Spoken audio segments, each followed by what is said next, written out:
نحمده ونستعينه ونستغفره ونعوذ بالله من شرور أنفسنا ومن سيئات أعمالنا من يهده الله فلا مضل له ومن يضلل فلا هادي له وأشهد أن لا إله إلا الله وحده لا شريك له وأشهد أن محمدا عبده ورسوله sallallahu aleyhi və alihi və səlləm əmmə ba'd.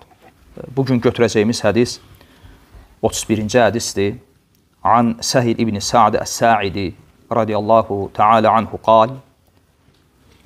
Deməli, Səhil ibn Sa'd rəvayət edir ki, Cəə rəculun ilən-nəbi sallallahu aleyhi və səlləm fəqal. Bir gün bir kişi Peyğəmbər aleyhissalatu və sələmin yanına gəlib, dedi ki, Ya Rasulallah, ey Allahın Rasulü, Dullani ala amalin iza amiltuhu ahabbanillah və ahabbaninnas.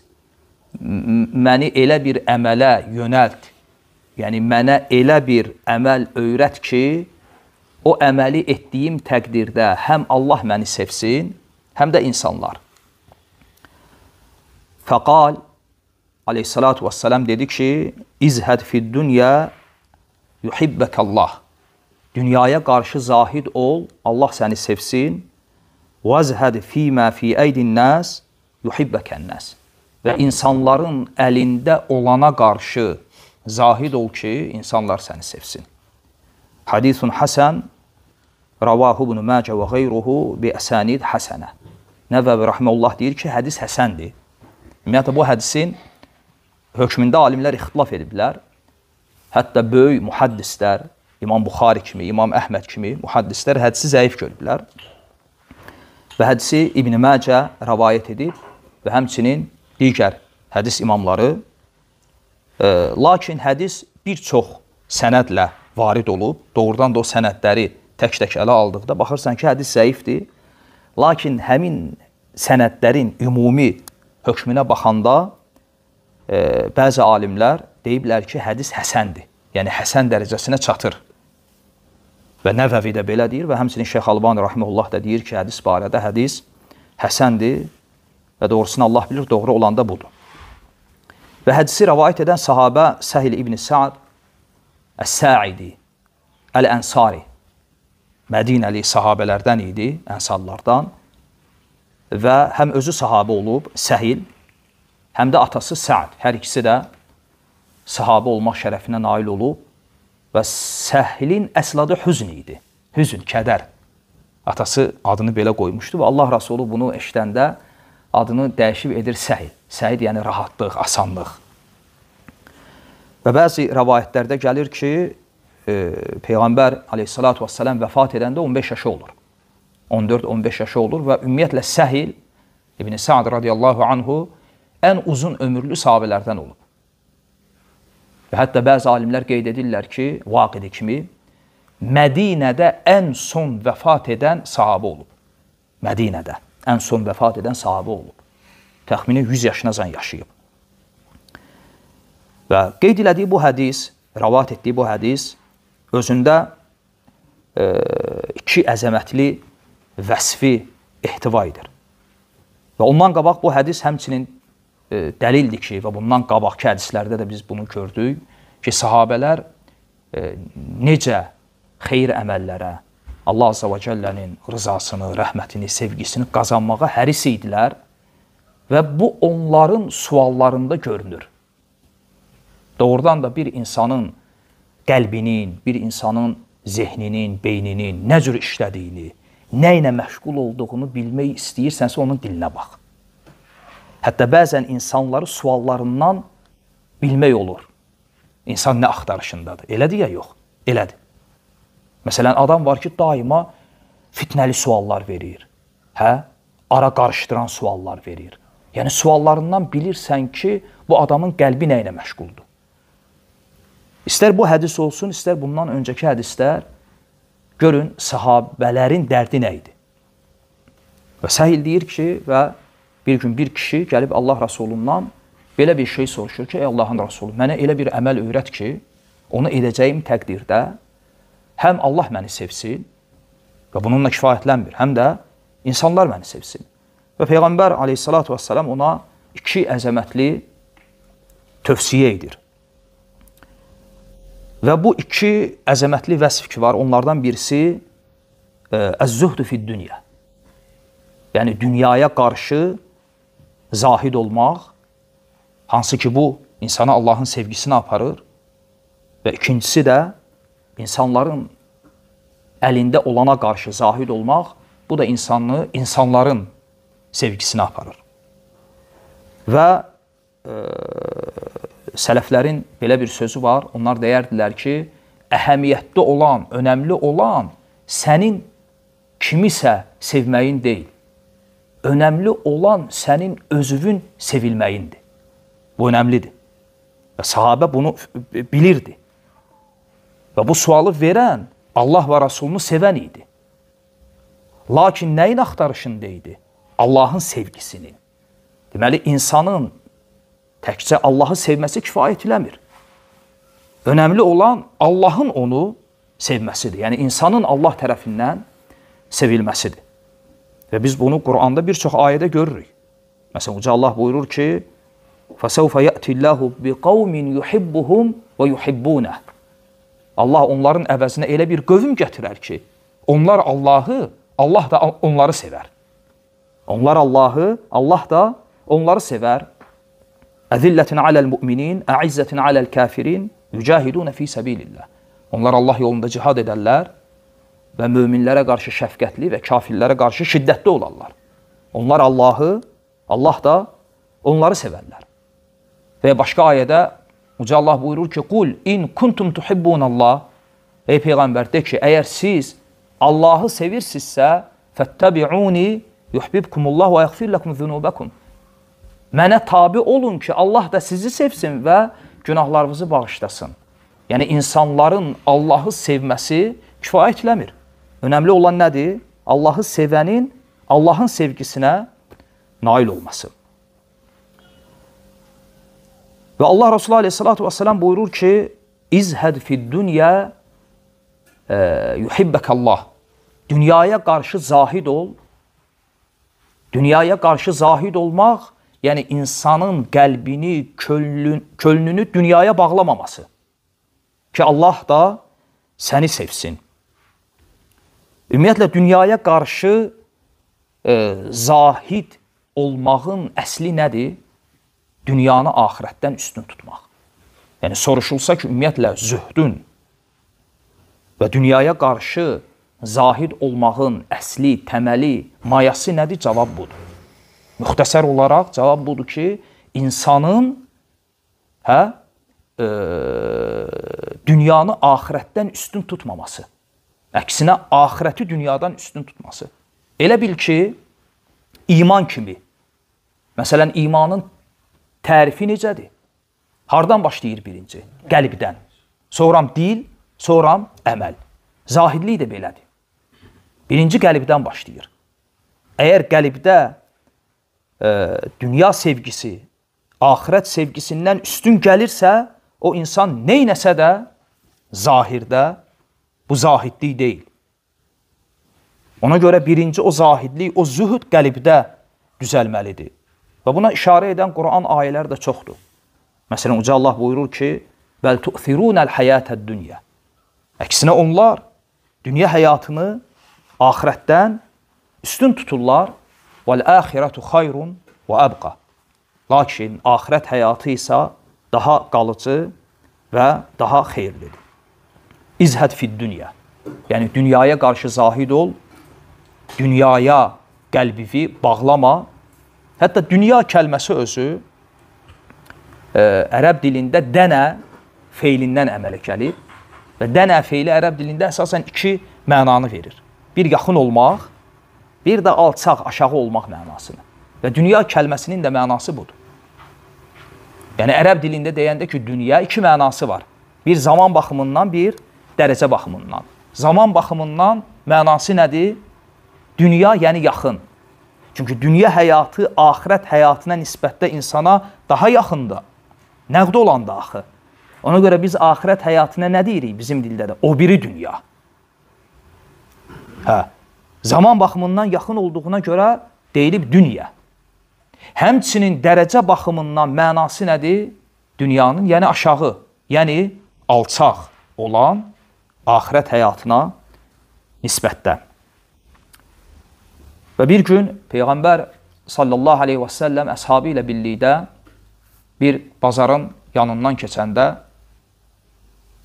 yolun kənarında ölmüş bir keçi leşi, həm də salamat olmayan, eybəcər bir keçi leşi görür və qulağından tutur və deyir ki, sizdən kimsə bunu bir dirhəmə götürmək istəyər və havayı kimsə istəyər, bu onun olsun. Hətta sahabələrdən bəzilər deyirlər ki, Allahın Rasulü, o salamat olsaydı belə ona sahib olmaq bizim üçün eyb olardı. Görünür ki, keçi özü salamat olmayıb. Hətta o sağ olsaydı belə ona sahib olmaq bizim üçün eyb olardı. Yəni, o leş olduğu halda iyi verən bir leş, cəmdək, ona kim sahib olmaq istəyər?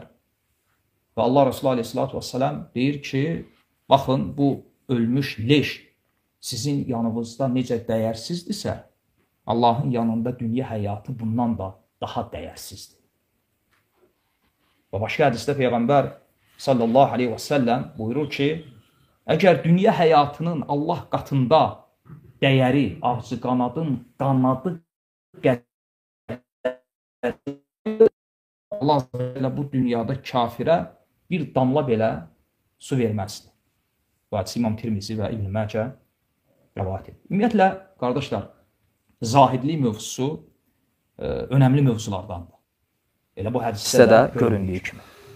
Çünki Allah Azza və Kəllənin sevgisini aparan yollardan birisidir. Ona görə sələf imamları ta qədim dövrdən bu mövzuya xüsusi yer ayırıblar. Ta qədim dövrdən bu mövzuda müstəqil kitablar yazılıb. Və ümumiyyətlə, zahidlik barədə ilk kitabların müəllifi kimlərdir? Onlardan birisi Abdullah ibn Mübarək rahiməhullah, onun kitabı var, Kitab-ı Zühd və həmçinin İmam Əhməd. Onun da eyni adda Zühd adında kitabı var və Zühd barədə yazılmış ilk kitabların müəllifləri sayılırlar. İbn Mübarək və bir də Əhməd ibn Həmbəl və həmçinin digər alimlər. İbn Əbid Dünyanın kitabı var, Zəmmüd Dünya, dünyanın pislənməsi, dünyanın zəmmi ilə əlaqəli. Və Əbu Muslim Əl-Xavlani rahiməhullah, baxın, zahidliyi necə tərif edir? Deyir ki, Leysə zəhədətü fid-dünya bitəhrimil həlal və la ida'atil məl. Yəni, bu dünyaya qarşı zahid olmaq, hansısa halalı haramlaşdırmaq və ya bir malı zay etmək deyil. Bu çox önəmlidir. Çünki bütün insanların ağlında zahidlik məfhumu eyni deyil. Bəzi insanlar var, zahidliyi belə başa düşüblər ki, yəni dünyanı tərk eləmək. O sufilərdə olan zahidlik misalı, tərk-i dünyalıq, üzlətə çəkilmək, insanlardan aralı gəzmək, hətta zahirdə bunu göstərmək. Hətta zahirdə bunu göstərmək.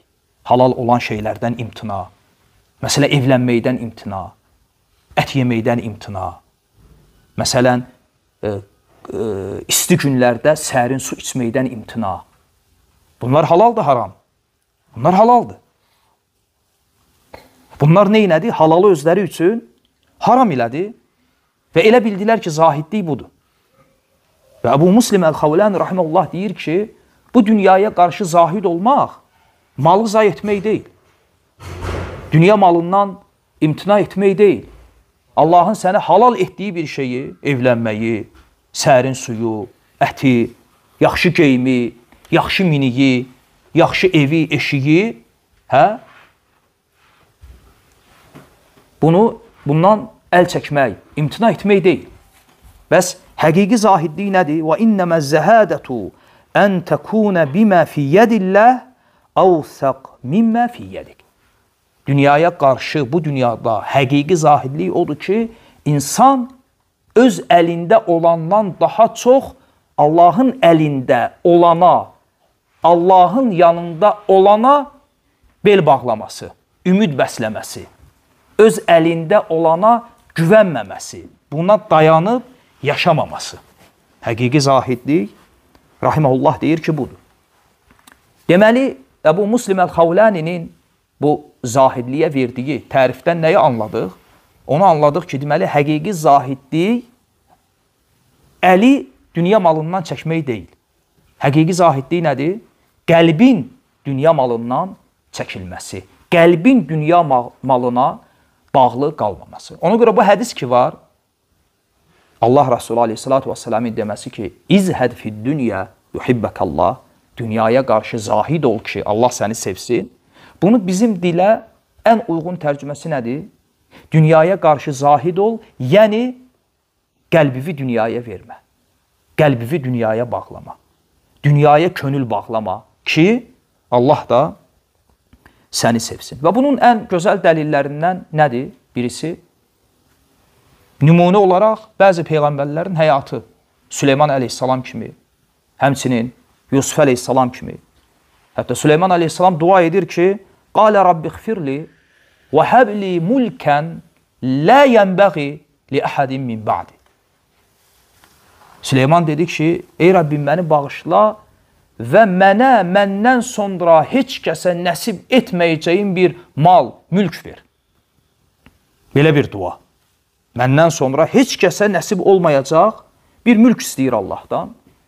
Və Süleyman əleyhissalamın Allahdan bu mülkü istəməsi və bu taxta taca sahib olması onun zahid olmasına mane oldu, olmadı? Mane olmadı.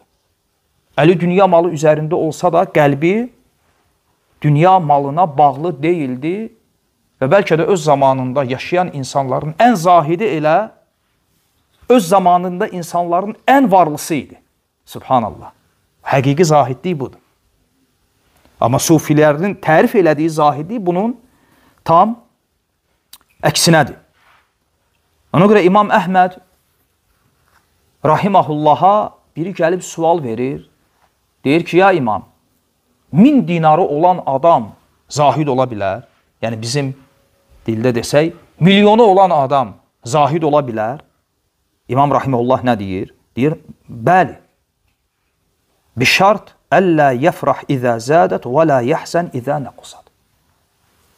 Bir şərtlə. O da nədir? Əgər o mal artanda sevinməyəcək və o mal azalanda üzülməyəcəksə, bəli, həqiqi zahid ola bilər.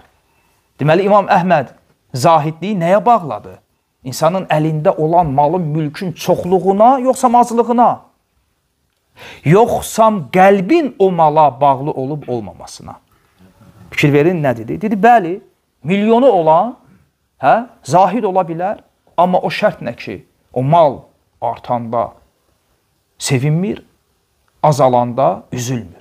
Yəni, o malın artması, azalması onun qəlbinə təsir eləmirsə, bu dəlildir ki, adamın qəlbi dünya malına bağlı deyil. Məsələn, bəzən sual verilir ki, tamam, bildik, zühdün tərifi budur. Qəlbin dünya malına bağlanmaması. İndi mən hardan bilim ki, mən bunlardanam ya yox? Cavab, İmam Əhmədin verdiyi cavab. Bax qəlbivə, əlində olan imkan, şərait, biraz genişlənəndə, bax qəlbivə və ya biraz azalanda, bax qəlbivə. Gör, qəlb oynayır, yoxsa sabitdir. Onunla artıq insan hiss eləyir ki, o bunlardandır ya yox. Həmçinin hiss eləyir ki, dildə danışmaq belə bəsit, rahat gəlsə də, amma əslində zahidlik elə də asan, bəsit bir şey deyilmiş. Və həmçinin Sufyan Əth-Thawri rahimehullah zühdü belə tərif edir ki, leysə zühdü bi əklil qaliz və lubsil xaşin. Deyir, zahidlik quru çörək yemək və ya kobud paltarlar geyinmək demək deyil. وَلَكِنَّهُ قِسَرُ الْأَمَلِ وَارْتِقَابُ الْمَوْتِ. Lakin həqiqi zahidlik nədir? İnsanın uzun arzulardan özünü qoruması və ölümü heç vaxt unutmaması. Yəni, dünya həyatına bel bağlayıb, axirəti yaddan çıxarmaması. Və biz həmçinin bunu, qardaşlar, Peyğəmbər sallallahu aleyhi və səlləmin sünnətinə baxanda da görürük. Allah Rasulunun sünnətinə baxanda da görürük.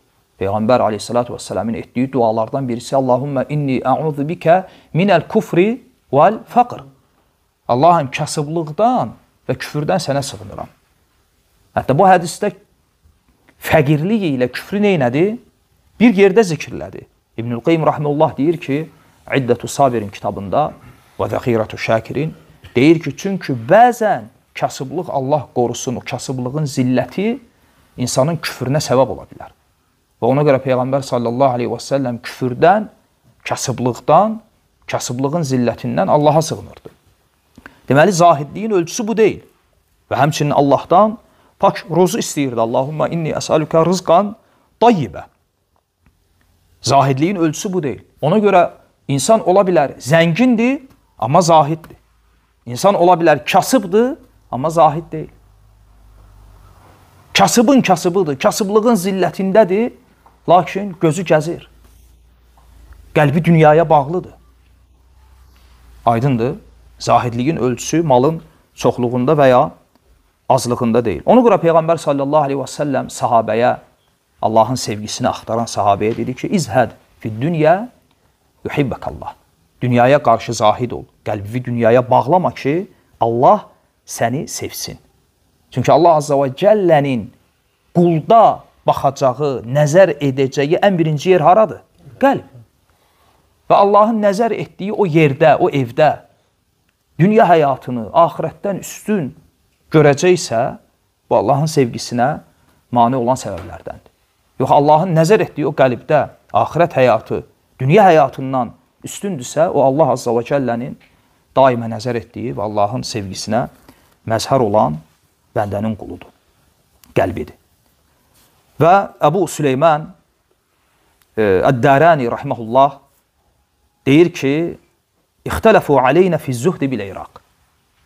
Deyir, İraqda insanlar zahidlik nədir? Bu barədə ixtilaf elədilər. Bilirsiniz ki, ümumiyyətlə bu sufi təriqətləri bir çoxsu İraqda ortaya çıxıb. Küfədə, Bəsrədə və digər vilayətlərdə, şəhərlərdə.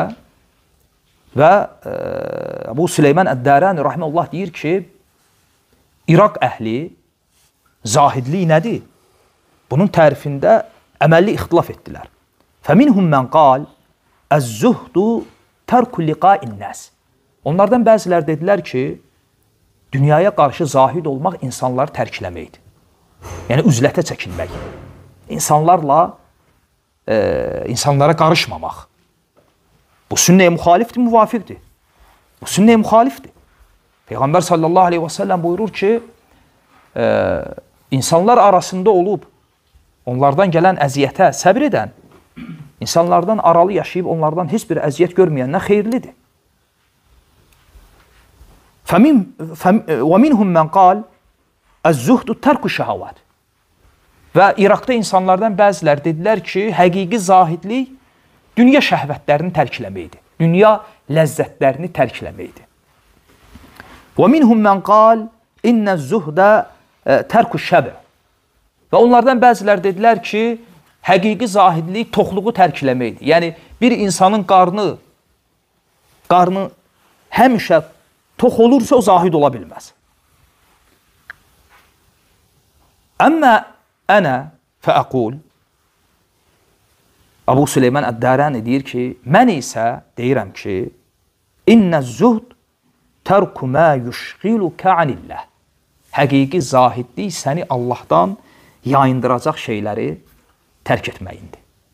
Həqiqi zahidliyin, bu dünya ləzzətlərini, insanları, yeməyi, içməyi, evlənməyi və s. tərk etməklə heç bir əlaqəsi yoxdur. Və xülasə etsək, ümumiyyətlə, zahidliyə verilən təriflərə və bu barədə sələfin sözlərinə baxanda bizə aydın olur ki,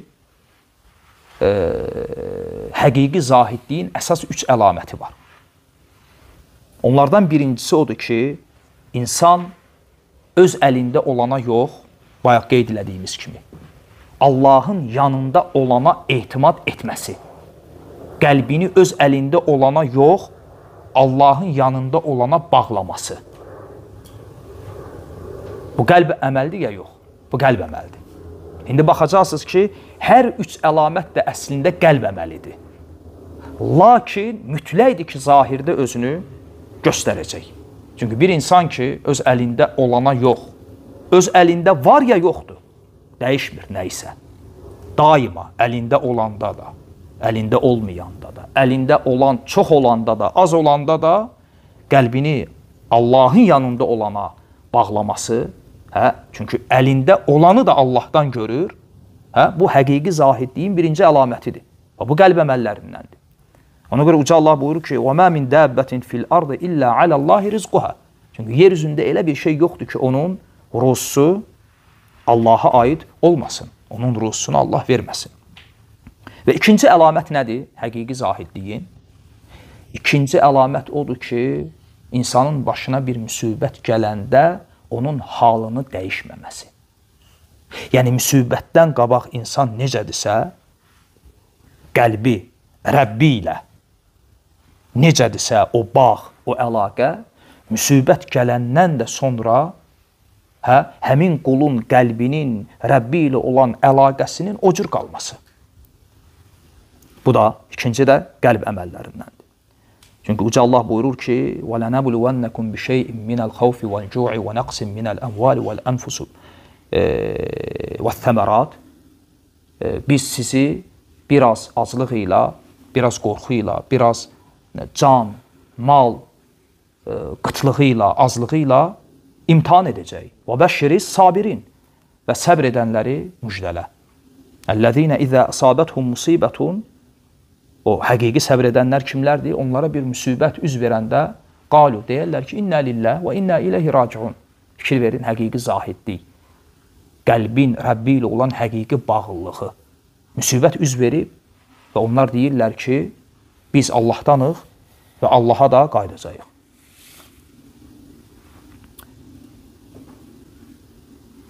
Və Peyğəmbər sallallahu aleyhi və səlləm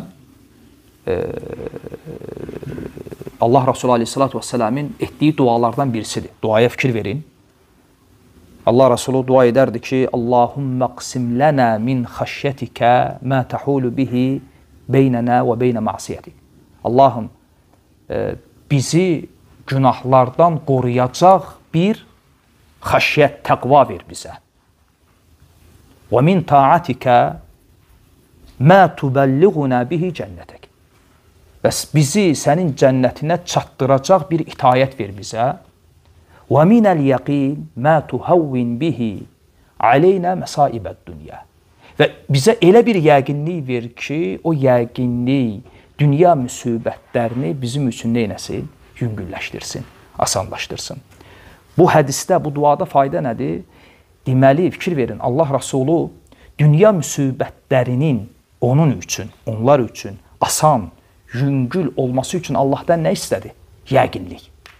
Çünki qəlbdə bu yəqinlik hasil olanda, bu dünya həyatında insanın başına nə gəlirsə gəlsin, şək yoxdur ki, insana təsir edir. Amma o təsir güclü olmur. Yüngül olur.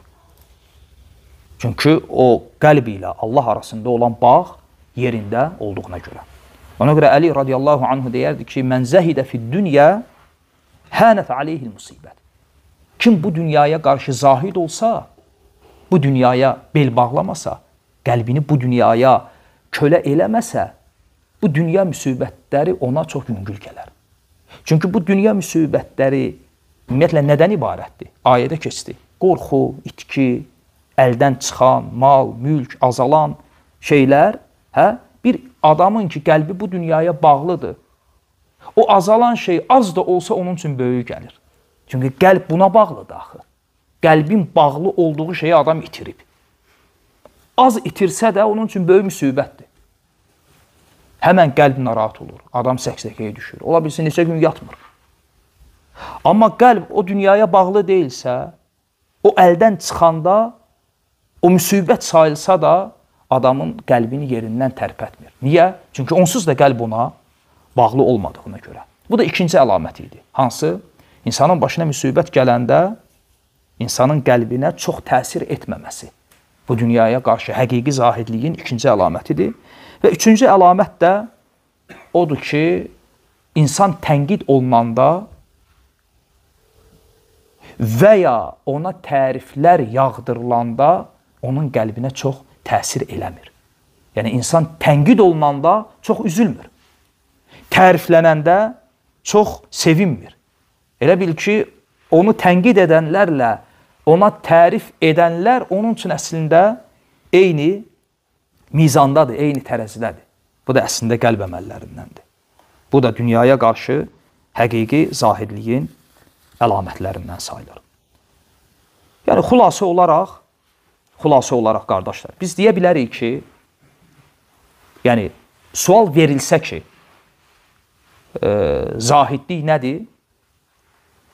Bu, Səhl ibn Sa'd radiyallahu anhunun bu hədisdə Peyğəmbər sallallahu aleyhi və səlləmin qeyd etdiyi iki xisləti zahidliyin tərifi kimi gətirmək olar.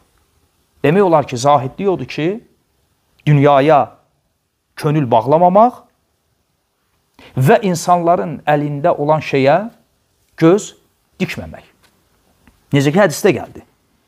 İzhəd fid-dünya yuhibbəkallah və zəhəd fīmə fī əydin nəs yuhibbəkən-nəs. Dünyaya könül bağlama ki, Allah səni sevsin və insanların əlində olana qarşı zahid ol.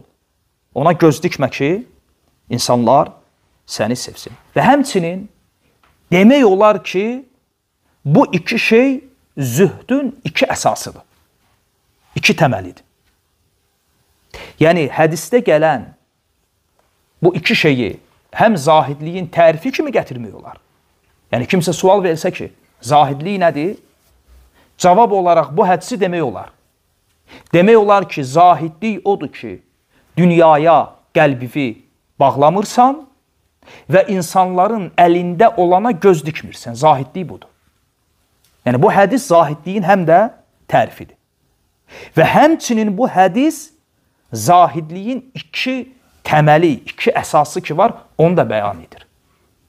Yəni, bununla həm də öyrənmiş oluruq ki, deməli, zahidliyin iki rukunu var, iki əsası var. Nələrdir? Dünyaya qəlb bağlamamaq, bu birinci əsas. İkinci əsası da insanların əlində olan şeyə göz dikməmək. Birinci əsas barədə danışdıq. Dünyaya qəlb bağlamamaq, hansı ki, kim belə etsə, bu Allahın sevgisini aparan səbəblərdəndir. Və həmçinin bu hədis dəlildir ki, Allah Azza və Cəllə dünyaya qarşı zahid olanları sevir. Çünki Allah Rasulü dedi ki, dünyaya qarşı zahid ol ki, Allah səni sevsin. Həmçinin sələflər nəql edirlər ki, İsa Aleyhisselamın həvariləri bir gün İsa Aleyhisselama sual verirlər ki, ey Allahın nəbisi, biz necə edək ki, Allah bizi sevsin? İsa Aleyhisselam qısa cavab verir. Deyir, dünyanı sevməyin. Dünyanı sevməyin ki, Allah da sizi sevsin. Necə ki, Uca Allah buyurur ki, kəllə bəl tuhibbunəl acilə və təzərunəl əxirə. Onlar keçici olanı, yəni dünya həyatını sevərlər və axirət həyatını isə qırağa qoyarlar.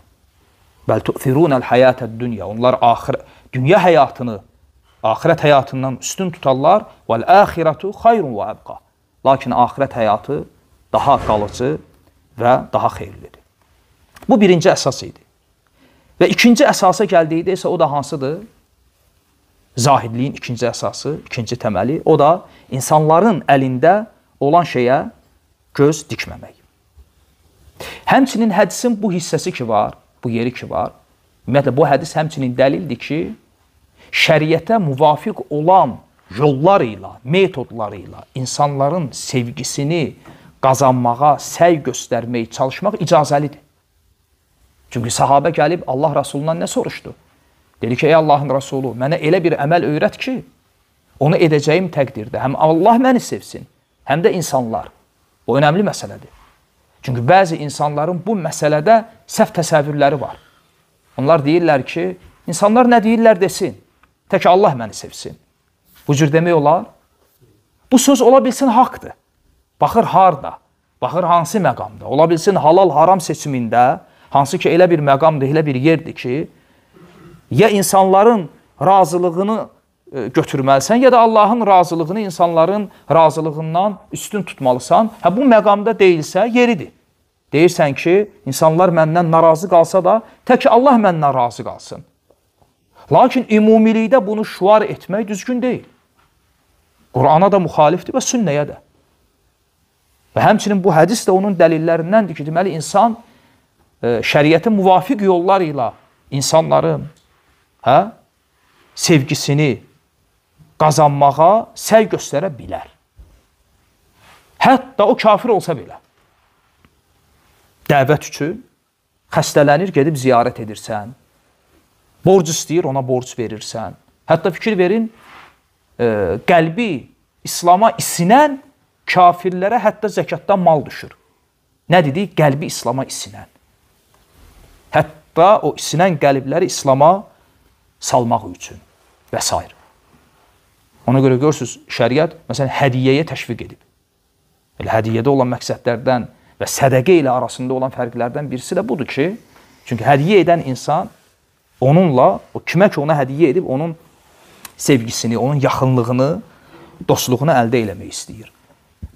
Və insanlarla hörmətlə davranmaq, insanlarla ədəblə davranmaq, əxlaqla davranmaq, ədəblə danışmaq, bu əslində nədir?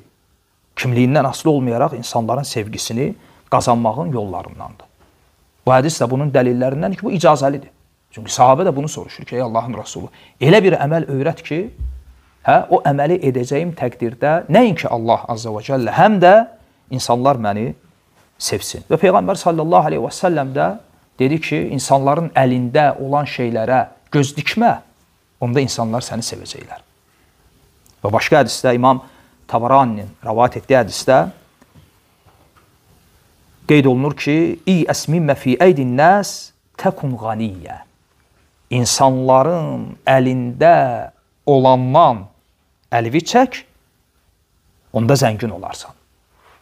Yəni, o insan ki, insanların əlində olana gözünü dikir, o zəngin insan deyil.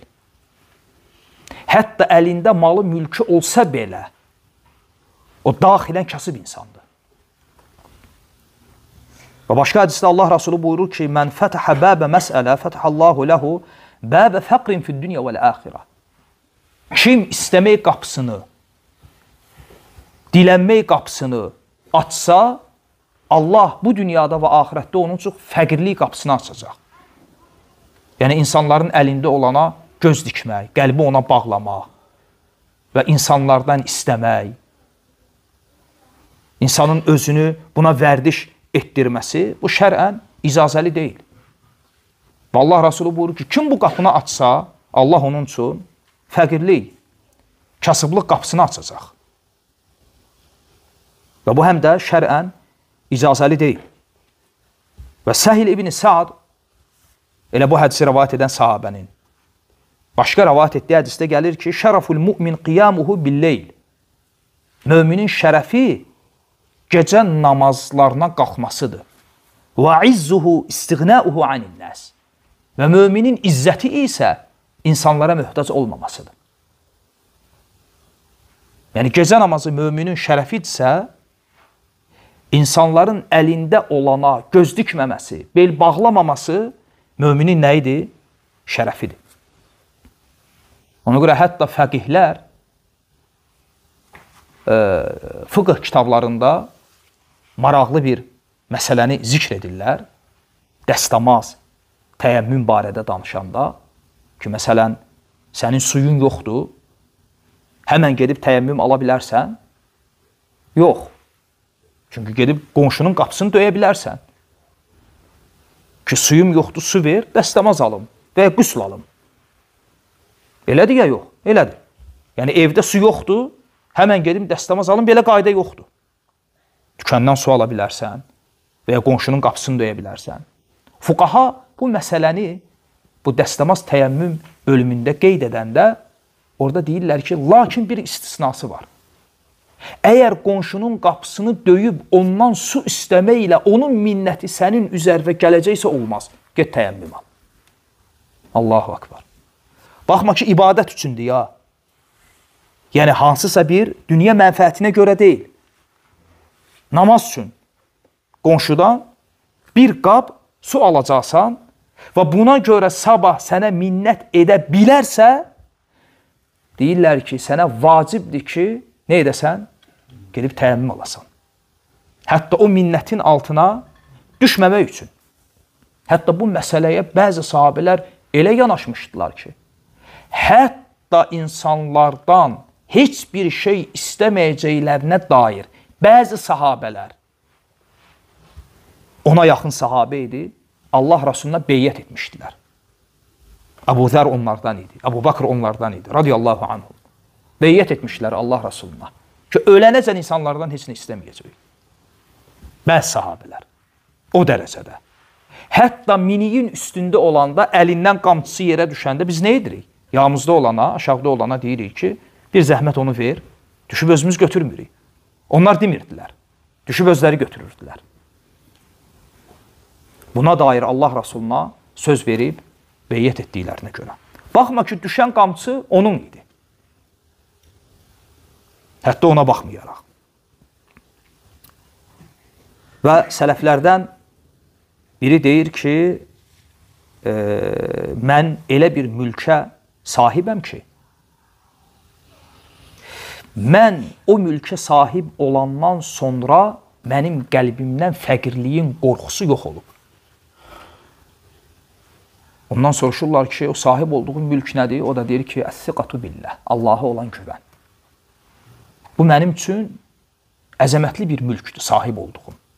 Qəlbim bu mülkə sahib olandan sonra mən heç vaxt kasıblıq qorxusu yaşamamışam. Ona görə şair deyir ki, La təhsəbənnəl mevtə mevtəl bilə fəinnəməl mevtu sualir ricali kilahuma mevtun və lakinnə zə əşəddu min zəlikə lizullu suali. Sanma ki, təkcə ölüm torpağa girməkdir. İnsanlar ölüm deyəndə ağla nə gəlir? Hə? İnsanın bastırılması, torpağı qoyulması, ölüm budur. Şair deyir ki, sanma ki, təkcə ölüm torpağa girməkdir. Bil ki, əsl ölüm əl açıb dilənməkdir. Hər ikisi də ölümdür. Amma dilənmək ölümdən də betərdir, zillətli demək. Hər ikisi də ölümdür, lakin əl açıb dilənmək ondan da betərdir, çünki mömin üçün ardı və zillət sayıldığına görə. Barakallahu fikum və sallallahu ala Muhammed və ala alihi və sahbihi və sallam.